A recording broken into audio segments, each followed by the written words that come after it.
జై శ్రీరామ్. శ్రీమాత్రే నమః. శ్రీ గురుభ్యో నమః.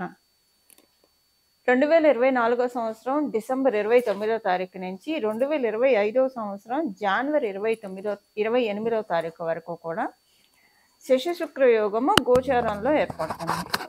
శని మహారాజు మరియు శుక్ర భగవానుడు వీళ్ళిద్దరూ కూడా కుంభరాశిలో ఈ 1 మంత్ ట్రావెల్ చేస్తారు. వీళ్ళిద్దరూ అంటే ప్రతి సంవత్సరం కూడా శుక్రాచార్యుల వారు శనీశ్వరుడు ఉన్న రాశులు ఆయన ఏ రాశుల్లో అన్నా ఉండనండి, ద్వాదశ రాశుల్లో ఒక 1 మంత్ ఆయన ఒక మాసం పాటు వాళ్ళిద్దరూ ఏ రాశిలో అయినా సరే ఉంటుంది. ప్రతి సంవత్సరం ఒక నెల ఉంటుంది.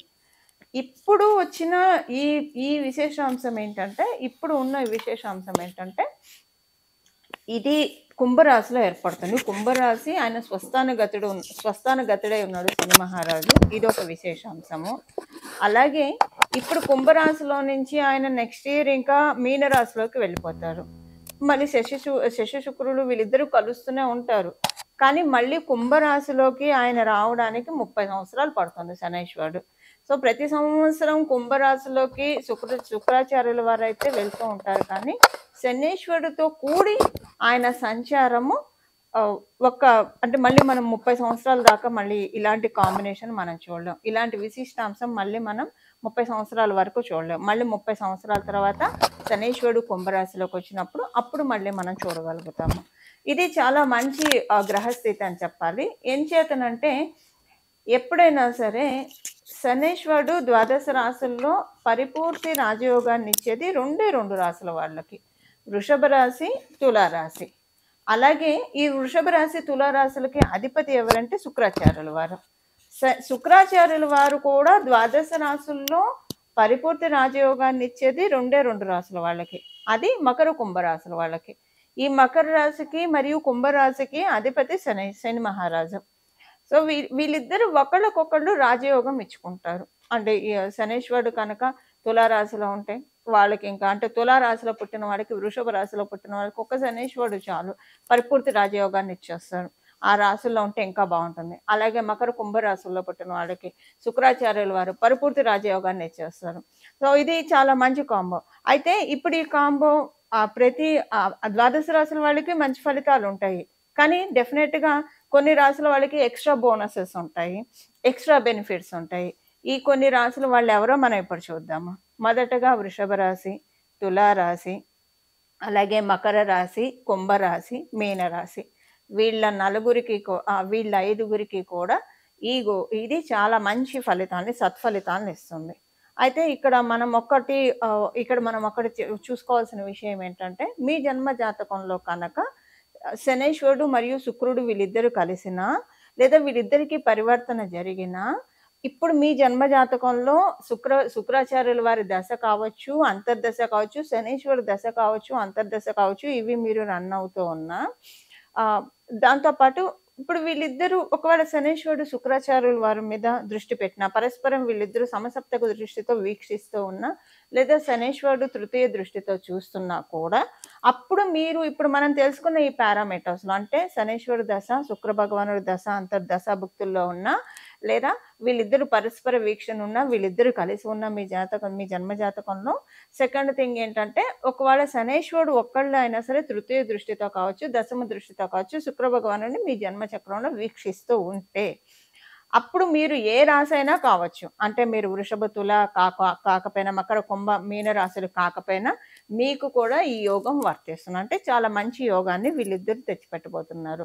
ఇప్పుడు ద్వాదశ రాశుల వాళ్ళకి ఒక్కొక్క రాశి వాళ్ళకి ఒక్కొక్క ఇంపాక్ట్ ఉంటుంది. సో ఇప్పుడు మనం తెలుసుకునే 5 రాశుల వాళ్ళకి కొంచెం ఎక్కువ బెనిఫిట్స్ ఉంటాయి. మిగతా అన్ని రాశుల వాళ్ళకి కూడా బెనిఫిట్స్ అయితే ఖచ్చితంగా ఉంటాయి. కాకపోతే ఈ 5 రాశుల వాళ్ళకి ఎక్కువ బెనిఫిట్. ఇప్పుడు నేను చెప్పిన కేటగిరీలో ఎవరైతే వస్తారో వాళ్ళకి కూడా బెనిఫిట్స్ చక్కగా ఇస్తారు వీళ్ళిద్దరు, ఈ 2 గ్రహాలు కలిసి.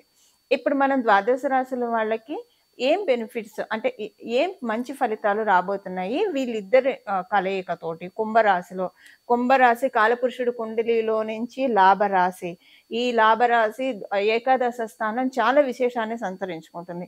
ఏకాదశ స్థానంలో శని మహారాజు మరియు శుక్రాచార్యుల వారి కలయిక చాలా మంచి ఫలితాన్ని ద్వాదశ రాశుల వాళ్ళకి తెచ్చిపెట్టబోతుంది. ఇది మళ్ళీ మనకి 30 సంవత్సరాల దాకా మనం చూడలేం. వన్స్ ఈ కాంబినేషన్ బ్రేక్ అయిందంటే. ఎందుకంటే శుక్రాచార్యుల వారు మళ్ళీ తర్వాత నెక్స్ట్ జనవరి 2025 అంటే 29థ్ నుంచి ఆయన మీనరాశిలోకెళ్ళిపోతాడు. మళ్ళీ మనం ఇలాంటి గ్రహస్థితి చూడాలంటే 30 సంవత్సరాల వరకు వేచి ఉండాలి. సో, ఇప్పుడు ఉన్న ఈ గోచరంలో గ్రహస్థితి మనకి మంచి లబ్ధికరంగా, యోగకరంగా ఉంది. దీన్ని ఒకవేళ ఇప్పుడు మీ జన్మజాతకం బలంగా లేకపోతే దీన్ని ఒడిసి పట్టుకోవడానికి, అలాగే మీ జన్మజాతకం బలంగా ఉన్నా దీన్ని ఇంకా మనం ఇంకా స్థిరపరచుకోవడానికి, ఇంకా వృద్ధిపరచుకోవడానికి, ఇంకా బలపరచుకోవడానికి ఎలాంటి పరిహారాలు చేయాలో కూడా మనం తెలుసుకుందాము. కన్యా రాశి. కన్యా రాశిలో పుట్టిన వాళ్ళకి, కన్యా లగ్నంలో పుట్టిన వాళ్ళకి మీకు షష్ఠ స్థానంలో జరుగుతుంది. అయితే మీకు షష్ఠ స్థానంలో జరుగుతుంది. శని మహారాజు మీకు అనుకూలమే. అలాగే శుక్రాచార్యుల వారు కూడా మీకు అనుకూలమే. ఇబ్బంది ఏం లేదు. షష్ఠ స్థానంలో జరగడం వల్ల మీకు శ్రీలక్ష్మి యోగం అయితే ఉంది. మంచి శ్రీలక్ష్మి యోగం ఉంది. కాకపోతే ప్రతిరోజు కూడా ఒక ఛాలెంజింగ్‌గా అనిపిస్తుంది. కొంచెము గొడవలు ఎక్కువగా ఉంటాయి మీ చుట్టూ ఉన్న వాళ్ళతోటి. లేదా ఒకవేళ ఏమన్నా లోన్ ప్రెషర్ ఎక్కువగా ఉంటుంది. రుణ ప్రయత్నాలు మీరు చేస్తూ ఉంటే రుణం అందడానికి ప్రెషర్ ఎక్కువ ఉంటుంది. వస్తుంది ఫైనల్‌గా అయితే వస్తుందా రాదా? వస్తుందా రాదా? అని సందిగ్ధము. ఇంకా 4, 5 చోట్ల ప్రయత్నిస్తూ ఉంటారు. ఒకవేళ ఇప్పుడు చేతికి అందకపోతే అక్కడేం చెప్పాలి? ఇలాంటి ఆలోచనలు వేవరింగ్ థాట్స్ ఉంటాయి. కానీ ఫైనల్‌గా వస్తుంది. అలాగే మీరు ఆల్రెడీ రుణం తీసుకొని ఉన్నారు. లోన్స్ తీసుకొని ఉన్నారు. ఇప్పుడేం లోన్ ప్రయత్నించట్లా. మీరు పేమెంట్ చేసేదాకా టెన్షన్ ఉంటుంది. ఈ నెల ఈ లోన్ నేను పే చేయగలుగుతానా లేదా? పే చేయగలుగుతామా లేదా? ఇలాగా కొంత సందిగ్ధావస్థలో ఉండి తర్వాత ఎట్లాగైనా మన చివరికైతే పే చేస్తారు. అలాగా ఉంటుంది. అలాగే రిలేషన్స్ విషయాల్లో, సంబంధ బాంధవ్యాల విషయంలో మీకంతా అర్థం కాదు. ఒక బిజీగా ఉంటుంది. అవతల వాళ్ళు మిమ్మల్ని తప్పుగా అనుకుంటున్నారా? అంటే ఒక రకమైన కొత్త ఆలోచన విధానం ఇప్పుడు మీకు ప్రారంభమవుతుంది. అదేంటంటే అంటే కొంచెం అవతల వాళ్ళు మీతోటి ఉండే విధానం అది మీకు తెలిసిపోతుంది. అంటే ఇంతకుముందు నేను చేసిందేంటి? దేనికి వీళ్ళిలా నాతో ఉంటున్నారు? ఇలా కొంత కొత్త ఆలోచనలనమాట. అంటే ఒక రకమైన ఇది మీరు ఎక్స్‌పీరియన్స్ అవుతూ ఉంటే తెలుస్తుంది. ఏదేమైనా సరే మనకి సంబంధ బాంధవ్యాల విషయాల్లో కన్యా రాశిలో పుట్టిన వాళ్ళకి కొంత పరీక్షా కాలము.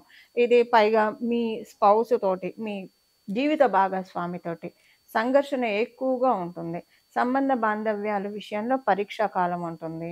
ఆర్థిక పరమైన విషయాల్లో మీకు విజయం అయితే ఉంది ఖచ్చితంగా. కాంపిటీటివ్ సక్సెస్ చక్కగా ఉంది.